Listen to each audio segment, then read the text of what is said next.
Welcome everybody to the meeting today. This is the first of the Halt the Harm networking sessions that'll happen every week, Wednesday at 1 o'clock.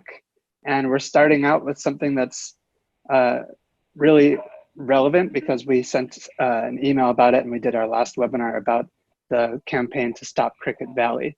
So hello, Jess and Kim, Ben and Bill. We've got a bunch of folks that were involved that are here to sort of recap the action that happened last weekend. So we're just really honored to have you here to share a little bit about the action that happened. And how's everybody doing today? Great. Hey. Awesome. Well, so for folks that are tuning in, just the really brief rundown of Halt the Harm Network is we're a network. We're made up of leaders that are all involved in grassroots campaigns mostly around the United States. And we do webinars, there are support services. And one of the ways that we think about this is it's the support that you deserve as folks that are on the ground fighting the oil and gas industry. So we're not a big organization. We're not setting any agendas. We're providing some critical movement infrastructure. And so, I just want to say you can go to halttheharm.net to check it out. You can sign up and have your profile in the directory. And without further ado, we'll just start this event. So who would like to speak first to sort of help us catch up on what happened last weekend? Sure, I can start and then I'll prompt Jess, Bill, and Ben to speak. I made a little slideshow so folks can have visuals while we talk because it's always fun to see things. So we started a direct action arm of the fight to stop the Cricket Valley plant. Many community groups regionally and locally are working on administrative remedies to halt this plant since it was approved on decade-old climate science where people thought that fracked gas was a bridge fuel. Now we're learning that it's causing so many economic, health, and safety issues and creating a mass amount of climate changing storms that are happening globally. So we are a direct action team of people. We're a big community, and we just want to run through with you what happened at the action and steps that you can take to get active with us or support our work. So I'll just start out. What happened was on Saturday, November 16th, very early in the morning. We started at 5 a.m. We, about 50 people walked onto the site of the Cricket Valley fracked gas power plant and halted any traffic, going into the plant, which effectively halted construction for the day. But we also had a multi-layered action to make sure that blockade was sustained. So Bill, I'm going to pass it over to you to talk about what happened with the tractor. Okay, thank you, Kim. So we decided that we wanted to follow up on the action that Ben took last year when he and his colleagues blocked the transport of a very large piece of equipment to the plant. And they did it using a farm tractor, and they blocked the road and chained themselves to that tractor. So we did a follow-on to that, but this time we decided we were going to really amp up the tractor a little bit. So we obtained a tractor from a local farmer and brought it in and spent some time having fun decorating it. So we had the brightest green and yellow tractor on the planet, I think. And it really glowed in the morning sunlight and all throughout the day, and really shows up great in the photographs. And one of the things that we did was we welded lock boxes onto it so that direct action protesters could actually lock themselves into the tractor, and you couldn't just unlock them with a pair of bolt cutters, which is the way, I think there were 10 of us chained to the tractor, but four of us were in these lock boxes, and that required significant amount of time for the police to cut those people out safely. So that kept the tractor on the site for a long time, and that helped block the driveway and helped us to shut down the plant. Great. Wonderful. Jess, what did you see from for the group that was surrounding the tractor? Do you want to describe that? Sure. It was, as far as the folks who were attached or the soft block. Yes, I'm going to take over for you because your sound is cutting up a little bit. So around that tractor that Bill just described, where folks were chained and hard locked to, was a protective surrounding team that used giant sun rays, symbolic sun rays, to surround the symbolic tractor that is representative of that is being threatened by this gas plant. And so many people surrounded the tractor in like a sort of protective soft lock, using their bodies on the line. And then Ben, let's move on to what happened to actually physically effectively shut down testing operations for the day. What did you and 3 others do? Yeah, so we woke up just a little bit earlier and went into the plant to find, to our surprise, although we had scouted, that the plant was completely open. There was very little fencing, and even there was walls lacking in the base of the smokestack. So we accessed the building and climbed up through 10 stories of twisting pipes that smelled horribly of chemicals to access the exterior ladder to get up to the top of the smokestacks. And we all had big backpacks and climbing gear and helmets, so we were as safe as we possibly could be. And we got up to the top, and it took the workers about 45 minutes to discover we were up there, and at which time they totally freaked out and ran to all the switches and knobs they had to pull and twist to shut down the entire plant. And at that point, there was no more emissions coming out of the stacks. They were doing a test called let's see, what was it called, Kim? A shakedown. They were doing a shakedown with dirty diesel fuel, since they're not allowed to use natural gas yet. And they shut it down for the day. And we were there till about 5 p.m. When we finally volunteered to come down due to request by the police, and they also called in the National Guard. And then also we hung some beautiful ribbons and banners around the top of the smokestack, and dialogued with workers. It was so windy up there, we actually didn't have the funds to get the correct banner material, so we were able to hang a banner. Next time we'll work harder at getting funds together to get like a rip stop banner. So that was a good learning lesson.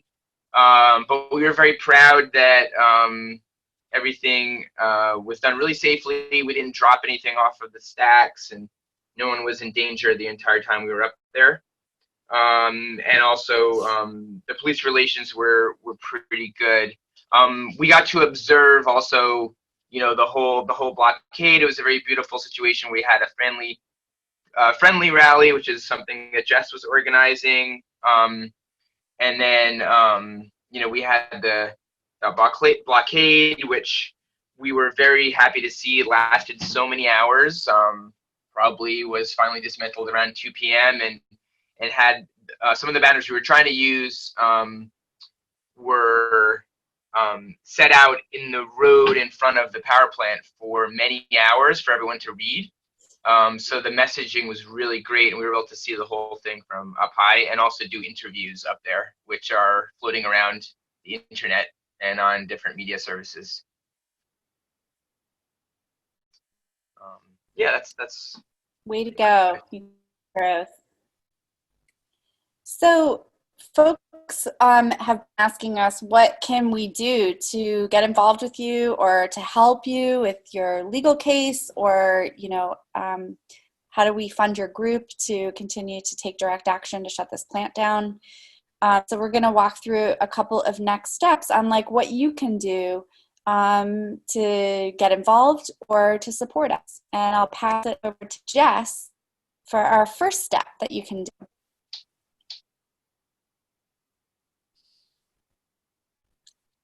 Okay, we can't hear Jess, so I'm going to hop in really quick. We have a direct hotline to Governor Cuomo's office that is specifically messaged to shut down, to tell Governor Cuomo to shut down this power plant. Governor Cuomo has the power to say we want to halt this plant's construction. We do have renewable alternatives to this plant. One thing is called the AC transmission line, which is would bring wind power from upstate to downstate using existing transmission lines. We also know that we passed a climate law this year called the Climate Leadership and Community Protection Act. And this Cricket Valley fracked gas power plant goes specifically counter to the climate law that Governor Cuomo passed this year. So we want to empower Governor Cuomo to say, I'm going to halt this plant, the same way that his father did 40 years ago to the Shoreham nuclear power plant because of health and safety issues. So if you call 1-877-252-4545, you'll get a greeting from Ben and Phil from White Pine Community Farm, and Donna from who's Schaghticoke, the local indigenous nation nearby this plant. So 877-252-4545. Call every single day. Put that number in your phone. That is a great way to log those calls. They get logged, they get noticed, and you just speak to a very friendly operator, and she'll ask you what you're calling about, and then she'll ask for your zip code, and then that's it. It takes less than 60 seconds. So do that every day. Jess, do you want to see if your Kim, can you hear me? Yes, we can hear you. Great, you're back. Great. So the Hello, everyone. Great. Next step is donating. You want to talk about that, Jess? Sure. So we have a fundraiser set up. If you want to donate, you can donate any amount, and the funds will go to our legal and our costs of the event and stuff like that, of the action.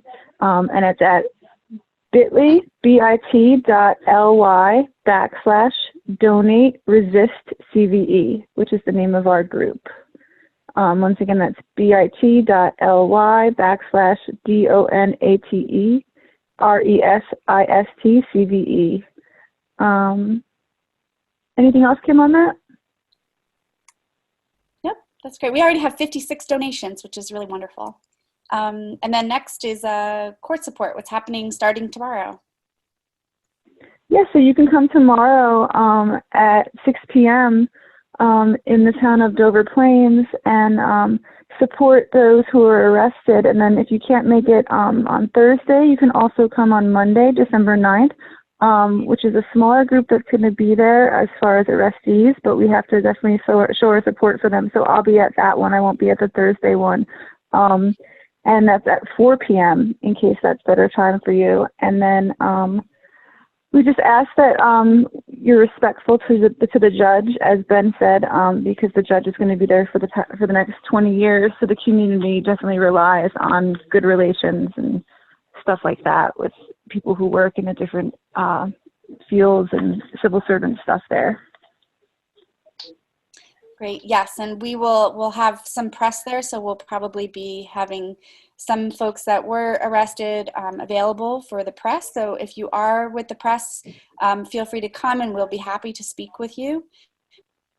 And just know that even if you say, well, why would I go here? The reason why we have court support is because we do all of this as a community. It's not just the people that can and are able to risk arrest to stop the plant, but we have a huge support community of people, and being able to stand with people as they face an unjust law is very important. And it is also very important for us to dress professionally, be very respectful to the judge while we're in the room to protect those who are facing the judge in a court of law.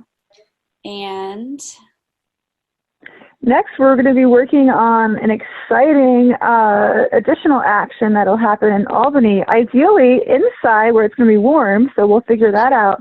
But we're looking for after the holidays, either January or February, and we're also looking to get college students involved, since there's a lot of colleges in the Albany area. And, you know, it won't be, you know, you must be arrested sort of thing. It's going to be a few different options that people can choose from to do what's in their comfort zone to resist this power plant. And it's going to, again, be targeting Cuomo. So we'll be hopefully choosing a date for that in the coming weeks and stuff like that, where people can put it on their calendar or get involved in the organization of it and outreach and stuff. And so if you want to find out about that and about other activities that we'll be doing and stuff like that, you can sign our pledge, and that'll sign you up automatically to receive occasional updates as to what we have planned and how you can be involved. And the address for that is bit.ly/resistCVE. And coming up this Sunday is going to be Radio Kingston has Green Radio Hour with John Bowermaster, who is a beloved documentary filmmaker that has documented a lot of the fracking infrastructure issues. And he will be speaking with Ben and with Creek, who was another one of the farmers that took direct action and climbed the towers. Also, Iris Marie Bloom, who was one of the folks who has been really wonderful in leading a group called Protecting Our Waters, and she fought the Pilgrim Pipeline and is really great at connecting the dots. She also locked herself down to the tractor. So it'll be great to meet some of the folks who were in a position of risking arrest for the action and really be able to meet. And you can call in and ask questions, and that's at radiokingston.org, 1490 AM. And you can, call in and ask questions, and that'll be live on Sunday.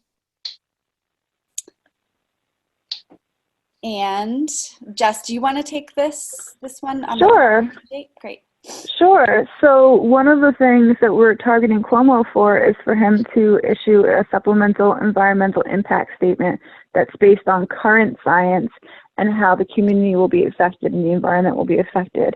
And he has ignored that, so there's a lawsuit in the works, and there's going to be a big court date on December 19th. And so it's going to be in Poughkeepsie, and we're going to have some sort of event, whether it's a rally and press conference or march or something, in addition to being there at the court, at the hearing, to draw attention to the fact that there is an avenue that should be being used for this plant before it goes online, and it's not being used. And so we will, if you sign that pledge, also if you follow us on Facebook, which I'll give you more information about in a moment, if you sign the pledge, if you get in touch with us and are on our list, then we can let you know about this date and about all the other dates that I've mentioned and all the other events that will be coming up, and we can link you into how you can be involved. You can also follow us on Facebook. We just created a Facebook for Resist CVE. So it's Resist CVE, right, Kim? Yeah. Yep. If you just go to Resist Cricket Valley, and you type that in the search, you'll find it. Great. And we also have a Twitter, Yeah. Resist CVE, also on Twitter. So we look forward to staying in touch with y'all. Yeah, please follow us and stay tuned, because we can also, we'll be sending out all the different press that we're getting and stuff like that, and a lot of footage from firsthand people and those who were involved in the action on the ground. And that's a wrap. Thank you so much for the recap and just for sharing that with all of us, everybody that's part of the network that's tuning in right now and watching the replay. So I'll make sure to put all the notes underneath the video and in the email that I'm going to send out with the replay for everybody who registered. So stay tuned for that. And yeah, sound like you've really laid it out, all the ways that we can get involved. So thanks so much for making it so simple like that. And thank you, Ryan, for allowing us to have this opportunity. So I'll be here every Wednesday at 1 o'clock for a live networking session. So if you're watching this and you are involved in a campaign or a fight, or you want to get involved with Halt the Harm Network to connect with other people and just use this space, then I'll see you next week. And well, maybe not next week, but the week after. So yes, we'll be in touch. And then the one thing I want to leave everybody with as well is to check out halttheharm.net and sign up for the directory. That's one of the ways that you can connect with other people. And we're constantly improving that platform so that we can win our fights, so that we can build a bigger movement and connect the dots between all the things that we're working on. So that's all I got to add to it. And thank you so much, everybody, for coming on. Thanks, Ryan. Thanks, everybody. Thanks.